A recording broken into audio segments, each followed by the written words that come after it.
Për shekuj me radhë, kemi jetuar me një ide që logjika e ftohtë është mbreti kur bëhet fjalë për vendimet mëdha. Emocionet? Ato shpesh shihen thjesht si një zhurmë, si një virus në sistem që na turbullon gjykimin. Por, po sikur gjithçka që mendonim se dinim për arsyen të ishte e gabuar. Në këtë analizë do të zbulojmë pse ndjenjat nuk janë as pak armiku i arsyes, por në fakt mund të jenë busulla e saj më e besueshme.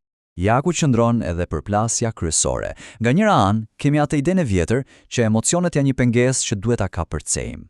Por nga ana tjetër, shkenca moderne na sfidon me një pyetje vërtet tronditëse.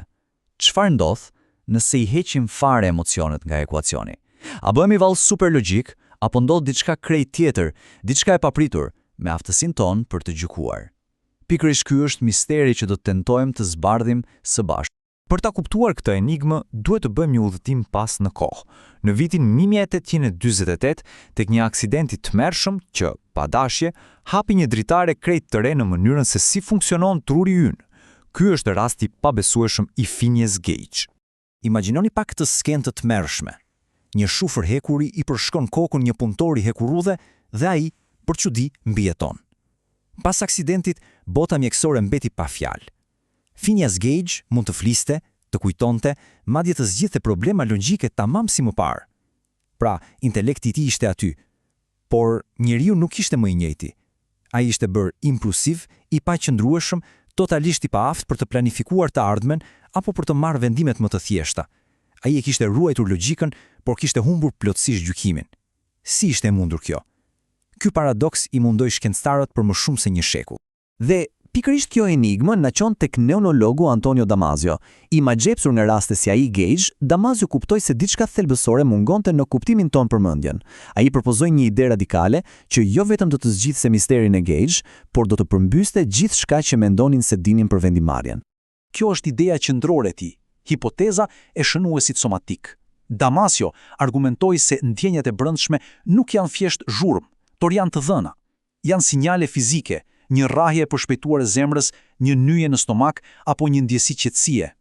Mendojini këto shënues somatik si alarme të vogla intuitive. Ato janë si një biblioteke për vojave tona të kaluara, e kthyer në ndjenjat e menjëhershme që na udhëheqin larg rrezikut dhe drejt shpërblimit, shumë shpejt sa mund ta bënte analiza logjike e ftohtë. Mirë, kjo tingëllon si një teori fantastike, apo jo? Por si mund ta provosh diçka kaq të pakapshme? Si arrin ta matësh një ndjenjë të brendshme brenda një laboratori steril? Kjo ishte sfida gjigante që Damasio dhe ekipi i tij vendosën të ndërmerrnin. Dhe këto pyetje është thelbësore. Si e kthen diçka kaq subjektive, kaq personale në të dhëna të matshme? Përgjigja qëndron në një eksperiment genial në thjeshtësinë e tij, i njohur si detyra e kumarit të Iowas. Ja si funksiononte në thelb. Pjesëmarrësve ju paraqiten 4 kuverta letrash dhe një shumë parash virtuale. 2 kuverta ishin të këqija. Ato jepnin shpërblime të mëdha në fillim, por shfihnin humbje shkatëruese, duke çuar në një humbje neto afatgjat. 2 të tjerat ishin të mira, shpërblime më të vogla, por humbje minimale, duke çuar në një fitim të qëndrueshëm. Çelësi ishte ky. Pjesëmarrësit nuk e dinin këtë. Ata duhet ta zbulonin vetë modelin, zgjedhje pas zgjedhjeje. Dhe këtu ndodhi zbulimi jashtëzakonshëm. Pjesëmarrësit e shëndetshëm pas vetëm disa raundesh filluan të ndjenin një shqetësim të paqartë kur mendonin të zgjidhnin nga kuvertat e këqija. Trupat e tyre po reagonin, duart u djersiteshin, rrahjet e zemrës ndryshonin. Këta shënues somatik, këto ndjenja të brendshme, i shtyn ata drejt kuvertave të sigurta, shumë kohë përpara se mendja e tyre e ndërgjegjshme të mund thoshte, prit, kuverta A është një kurth. Trupi i tyre e dinte të vërtetën para se mendja ta dinte. Po pacientët me dëmtime si ai Gage, ata kur nuk e zhvilluan këtë ndjenje dhe vazhduan të humbnin pa pushim. Ky rezultat çoi në një përfundim vërtet revolucionar, një përmbysje të plotë të urtësisë konvencionale. Emocioni nuk është armiku i arsyes që duhet shtypur me çdo kusht. Ai është partneri i saj i heshtur, themeli mbi cilin ndërtohet gjykimi i mirë.